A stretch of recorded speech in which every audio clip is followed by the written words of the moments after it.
Terima kasih Anda masih menyaksikan debat kedua calon gubernur dan wakil gubernur DKI Jakarta pemilihan tahun 2024 langsung dari Beach City International Stadium.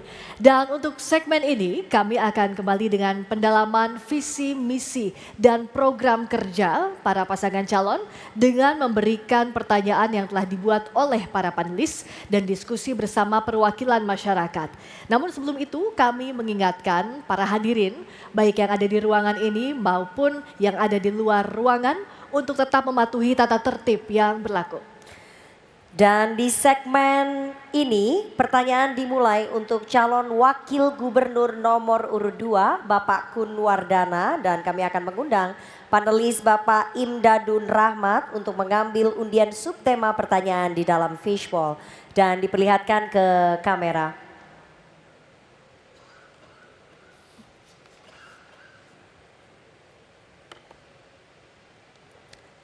Sudah diambil dan mohon diperlihatkan. Subtemanya adalah penanganan ketimpangan sosial. Dan kami berikutnya akan mengundang panelis Bapak Arif Satria untuk mengambil undian daftar pertanyaan dari fishbowl. Silakan Bapak.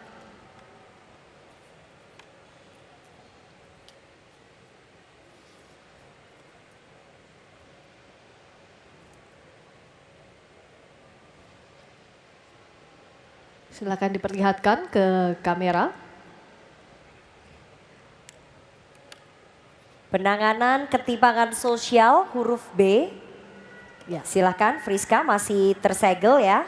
Ya, terima kasih Rifana. Amplop masih dalam kondisi tersegel dan sekali lagi kami mengingatkan untuk para calon wakil gubernur mendengarkan dengan seksama karena pertanyaan tidak akan kami ulangi. Saya buka.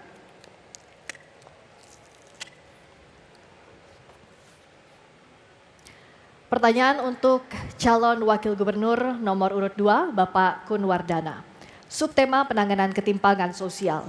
Data Indef tahun 2023 menyatakan di DKI Jakarta terdapat 26,1% penduduk kelas menengah, sementara penduduk menuju kelas menengah sebanyak 52,1%.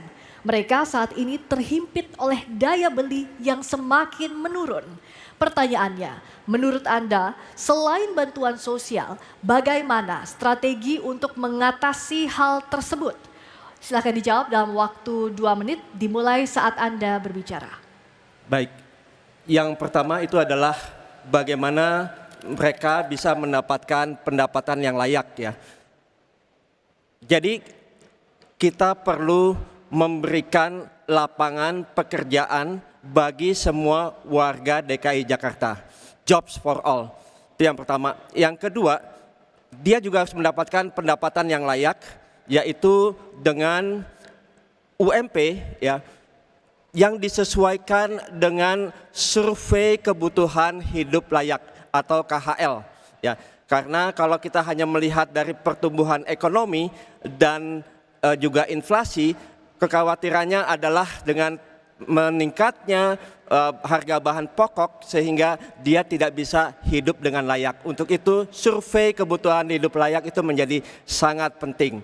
Yang ketiga, kita ingin juga mendorong mereka para UMKM untuk bisa produktif, dan kita memiliki program yang namanya Akademi Independen yang akan memberikan dukungan pelatihan bagi mereka secara gratis ya, karena mereka ini adalah orang-orang yang perlu didukung. Dan kalau kita melihat ibu-ibu atau emak-emak ya, ini juga bisa sangat produktif ya. Untuk itu kita ingin berikan pelatihan. Dan bagaimana pelatihan secara offline-nya itu kita juga punya program namanya Warung Independen. Mereka bisa berinteraksi, kolaborasi di warung independen itu. Dan juga ada pemodelan-pemodelan yang bisa mendukung best practice agar mereka bisa menjadi UMKM yang sangat produktif. Jadi potensi dunia digital ini membuka peluang-peluang bagi mereka untuk juga bisa kreatif dan mendapatkan penghasilan yang layak untuk kebutuhan di DKI Jakarta. Demikian. Baik, terima kasih calon wakil gubernur nomor urut 2. Berikutnya kami akan mempersilahkan calon wakil gubernur nomor urut 3 Bapak Rano Karno Sidulu untuk menanggapi jawaban dari cawagup nomor urut 2. Waktu 1 menit dimulai sejak Anda berbicara. Terima kasih. Memang tidak bisa dipungkiri, Gini rasio di Jakarta ini tertinggi secara nasional. Itu kenyataan. Karena di Jakarta ini golongan have banyak dan golongan rendah juga banyak. Nah, apa yang harus kita lakukan? Tentu pemerintah daerah harus berusaha menurunkan biaya hidup masyarakat. Pertama adalah pangan harus murah. Kita harus memperpendek rantai pasok, kemudian kita lanjutkan kontrak farming. Kita lakukan operasi pasar dan harus dikerjakan secara profesional oleh BUMD Pangan Jakarta. Nah, yang kedua, transportasi publik harus terjangkau. Armada harus ditambah, rute diperbanyak, terutama perluasan wilayah Jabodetabek.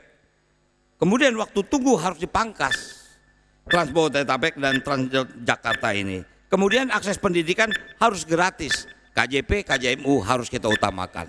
Mungkin itu. Baik, terima kasih calon wakil gubernur nomor urut 3. Selanjutnya kami persilahkan calon wakil gubernur nomor urut 1 untuk menanggapi jawaban dari calon wakil gubernur nomor urut 2. Waktunya 1 menit dimulai dari Anda mulai berbicara. Saya sepakat bahwa memang Gini rasio di Maret 2024 0,423 ini memang tentu saja sangat signifikan. Oleh karena itulah kenapa Ridho akan menerbitkan kartu kamu, kartu Jakarta Maju. Kartu kamu adalah kartu yang akan menggabungkan seluruh kartu-kartu yang bagus-bagus di masa Pak Anies akan kita teruskan, bahkan kita akan tambah dengan kartu yatim dan kartu pelayan rumah ibadah.